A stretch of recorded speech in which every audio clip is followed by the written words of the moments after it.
All right, let's bring in Jeremy Hunt, former Army intelligence officer, now chairman of Veterans on Duty and a Hudson Institute fellow, and Jose Aristimuno, former DNC press secretary and CEO of VIP Media Solutions. Great to have both of you with us.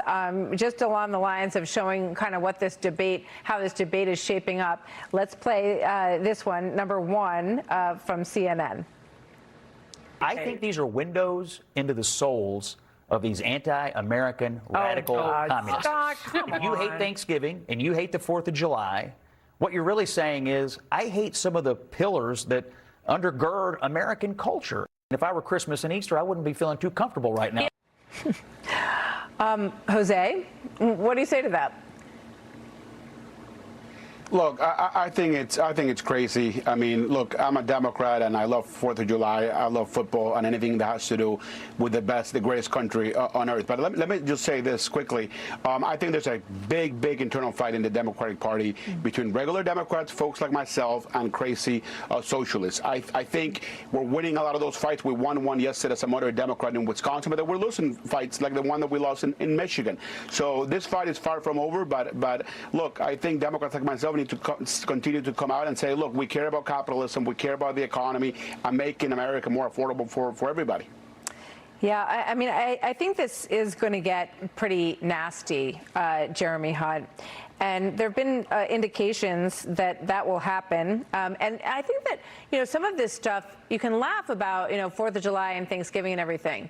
But it does sort of smack of what you see in socialists or communists even, you know, outlines, because they want to sort of take away the culture stuff, the fun stuff, and kind of dumb it down so that the government can be in control of everything. Do you think that makes sense, Jeremy? Yeah, I think you're exactly right. I mean, if you look at his past comments, he's against football, he's against 4th of July, he's also against the Second Amendment. I mean, he's against all of these things, our culture, our history, our way of government. And it makes you wonder, well, then why would he want to be a political leader in a country in which he clearly is against so many things that make America America? And the answer is because he has a vision of a very different America. His idea is that let's just tear down American culture, tear down all of these types of things that make America unique and make us this great nation that everybody wants to get to. Let's tear that down. Let's rebuild into something very different, this kind of democratic socialist experiment in America that is totally different and not something that any of us signed up for. And I think that is why you're seeing him against so many things that are at the core of what it means to be an American. Yeah, you know, when I say it's going to get nasty, I'm looking at this comment from El Sayed in April. This was just, you know, a few months ago. He really went after the vice president's family. Watch this. J.D. Vance has the charisma of a doorknob. What do you think is going through Usha's head when he talks? She's like, damn, I have to sleep with him. I mean, like, I guess she's pregnant, so I guess something's happening. He's got brown kids. At some point, he's going to have a really awkward conversation with kids. It'll be like, you know, like, you made your career hating people. Jose, can that win in Michigan? Look, this is so sad because we see this from both parties. We see the President of the United States attacking Democrats, calling them all sort of names, right? And some Democrats do it, you know, themselves too, just like we saw also yet. And it's just so sad.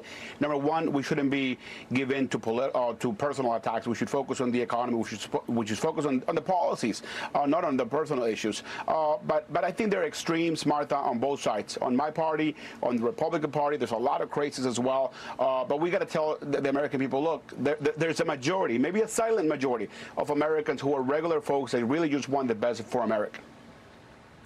It's going to be an interesting ride to November. Gentlemen, thank you very much. Jose, always good to have you here. Be sure to like and subscribe for all the Fox News latest on YouTube and catch full shows streaming now on Fox One.